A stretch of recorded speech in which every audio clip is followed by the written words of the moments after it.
अगर आप इस देश में दलित, पिछड़े, आदिवासी हैं और अल्पसंख्यक हैं तो आप अपने संवैधानिक अधिकारों की बात नहीं कर सकते और ना ही आप अपने मंचों पर अपनी राय रख सकते, क्योंकि इस देश में लोगों की भावनाएं आहत होने का एक चलन चल चुका है।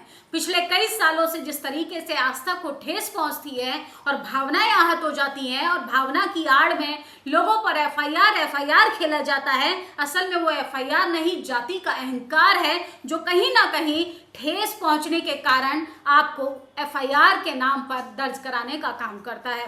इस देश में अगर आप दलित, पिछड़े, आदिवासी अफसर भी हैं तो आप किसी सामूहिक मंच पर अपनी बात नहीं रख सकते। वहीं अगर बात करें एक विचारधारा से या एक जाति से आने के बावजूद आपने वर्दी भी पहनी हो तो आप धार्मिक सिंबल को लेकर रैलियां निकाल सकते हैं, जुलूस में शामिल हो सकते हैं और किस तरीके से इस देश में कानून की धज्जियां उड़ा सकते हैं। सोचिए किस तरीके से आईएएस संतोष वर्मा को निशाना बनाया जा रहा था और आप आईएएस मीनाक्षी को, जो कि शेड्यूल कास्ट से आती हैं, दलित वर्ग से आती हैं, उनको कुछ नफरती गैंग कह सकते हैं, उनको अब ये मिर्ची लगने का काम कर रहे हैं, क्योंकि उन्होंने एक ऐसी बात कही जिसको सुनकर सिर्फ जातिवादियों को तकलीफ होगी, बाकी और किसी को दिक्कत नहीं होगी। सोचिए जब मनुवाद की हम बात करते हैं तो मनुवाद किसी व्यक्ति की बात नहीं करते, किसी विचारधारा की ही बात करते हैं और वो उस विचारधारा का व्यक्ति हर जाति में हो सकता है, जो नहीं चाहता है कि बहुजन समाज का व्यक्ति स्कूल, कॉलेज, यूनिवर्सिटी जाए, अपने लिए शिक्षा के दरवाजे तक पहुंचे,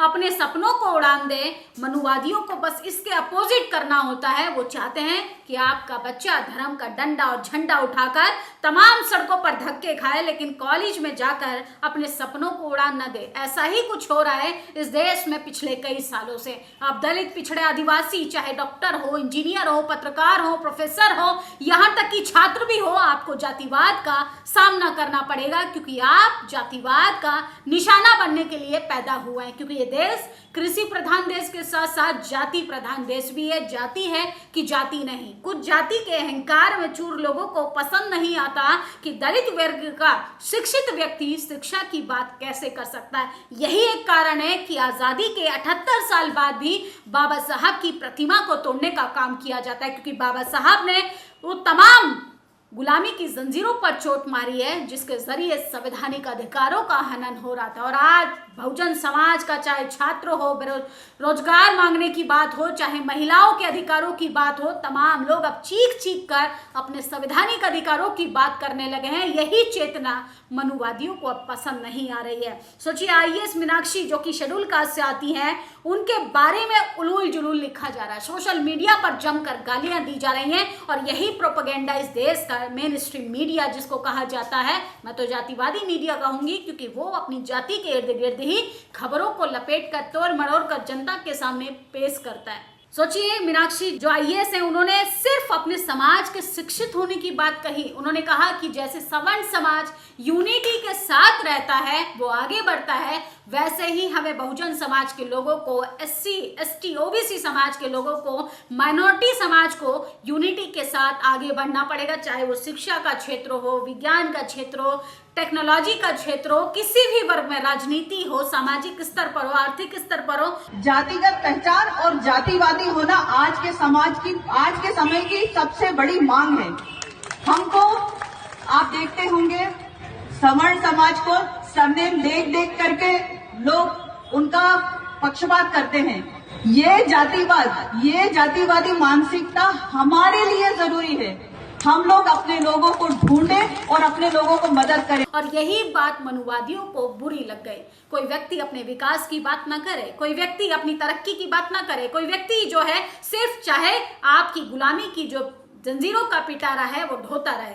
सोचिए ये जातिवादी व्यक्ति, इनका नाम है पंकज, ये यूजर है, ये सोशल मीडिया पर लिखते हैं, इसे बोलते हैं जातिवादी। आईएएस मीनाक्षी एससी दलित वर्ग से आती हैं, ये जो बोल रही है, क्या ऐसे कोई सवर्ण आईपीएस आईएएस बोल सकता है अथवा बोला हुआ कभी देखा है? सवर्ण हमेशा से बदनाम किया गया, इन लोगों को कभी हाथ जोड़कर, कभी भीड़ के दम पर, कभी छीना ही नहीं। तो सोचिए ये वही है शख्स जो हाथरस में मनीषा वाल्मीकि का बलात्कारियों के समर्थन में पंचायत कर रहे थे, चंद्रशेखर आजाद को सरेआम धमकी दे रहे थे, और अब ये कह रहे हैं कि ऐसे किसी ने, सवर्ण समाज के व्यक्ति ने अगर बात कही होती तो उसको जातिवाद बता दिया जाता। और इनको आईएएस जो है मीनाक्षी, इनको जातिवादी बताया जा रहा है। अरे हम सिर्फ अपने अधिकारों की बात कर रहे हैं और तुम लोग किसी को डोमिनेट करने की बात करते हो, तुम लोग किसी को अधिकारों को खत्म करने की बात करते हो और तुम लोग जाति के अहंकार में चूर होकर ऐसे प्रिटेंड करते हो जैसे संवैधानिक अधिकारों पर सिर्फ और सिर्फ तुम्हारा और तुम्हारे बाप दादाओं का अधिकार हो। तो अब जो है बहुजन समाज जागरूक हो गया है, चाहे संतोष वर्मा हो चाहे मीनाक्षी हो, ऐसे लोगों को अब डरने की जरूरत नहीं है। वो छात्र याद है वसंत कनौजिया, अरे पीएचडी स्कॉलर, उन्होंने भी एंट्रेंस दिया होगा, बड़ी मुश्किलों के बाद भी एडमिशन मिला होगा, लेकिन आज़ादी के 78 साल बाद भी सड़कों पर किसी सवर्ण समाज के व्यक्ति को प्रदर्शन करते हुए देखा है? किसी महिला का यौन शोषण होता है और उसे जस्टिस नहीं मिलता है और कॉलेज यूनिवर्सिटी से किसी इंटेलिजेंट शेड्यूल कास्ट लड़की को ये कहकर बाहर निकाल दिया जाता है कि आप बाहर की एक्टिविटी में पार्टिसिपेट करती हैं इसलिए आपको निकाल देते हैं। प्रोफेसर लक्ष्मण यादव को इसलिए निकाल दिया जाता है कि वो अपने अधिकारों की बात करते हैं। तो अब बहुजन समाज के लोगों को ज़्यादा फर्क नहीं पड़ता, क्योंकि बहुजन समाज के लोग अब पढ़ने लगे हैं, लिखने लगे हैं और तुम्हारी जातिवादी चीज़ों का मुंह तोड़ जवाब भी देने लगे हैं। मैं मीनाक्षी जी का तहे दिल से धन्यवाद देता हूँ। व्यवहारिका यही कहती है कि अपने लोगों को ढूंढ ढूंढ कर उनका समर्थन करो। ये पोगे भी यही करते हैं, अगर इनका जातिवाद होना सही है तो हमारा भी जातिवाद होना सही है। सोचिए किसी कॉलेज यूनिवर्सिटी में दलित पिछड़े आदिवासियों के अलावा किसी सवर्ण समाज के नंबर कटते हुए देखा है? कोलोजियम के नाम पर किसी दलित पिछड़े आदिवासी को जज बनते हुए देखा है? ये सिर्फ और सिर्फ जाति की बात करते हैं और जाति के नाम पर जाति की मलाई खाते हैं। और जब हम जाति के आधार पर यूनिटी की बात करते हैं तो इनको जातिवाद दिखाई देता है। अरे जातिवाद तुमने बनाई, जाति की मलाई तुम खा रहे हो। जाति के नाम पर मंदिर के पुजारी से लेकर चीफ जस्टिस तक तुम सारे की सारी कुंडली मार कर बैठे हो और हम तुम्हें जातिवाद लगते हैं। तो ये प्रोपेगेंडा फैलाया जा रहा है, जो आवाज़ उठाएगा तो इनको जातिवाद दिखाई देगा। असल में हम सिर्फ और सिर्फ जाति की बात करते हैं। वो तमाम सो कॉल्ड लिबरल लोग कहते हैं ना कि अब जाति खत्म हो गई, जाति ना मानने की वाले की भी एक जाति होती है। तो आप जैसे ही अपने संवैधानिक अधिकारों की बात करेंगे, अपने लिए शिक्षा रोटी रोजगार की बात करेंगे, तो सबसे पहले आपको जातिवाद बता दिया जाएगा। आदिवासी हो तो भी बता दिया जाएगा, मुसलमान हो तो आतंकवादी बता दिया जाएगा।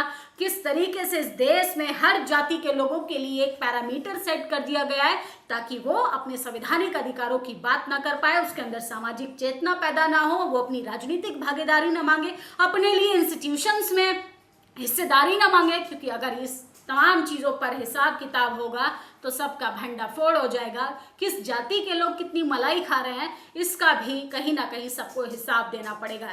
इसलिए ये लोग आईएएस मीनाक्षी को, आईएएस संतोष वर्मा को और तमाम ऐसे पत्रकारों को जातिवादी बता देते हैं जो इनके जातिवाद अहंकार को सीधा तौर से दरकिनार कर कर बहुजन समाज के संवैधानिक अधिकारों की बात करते हैं।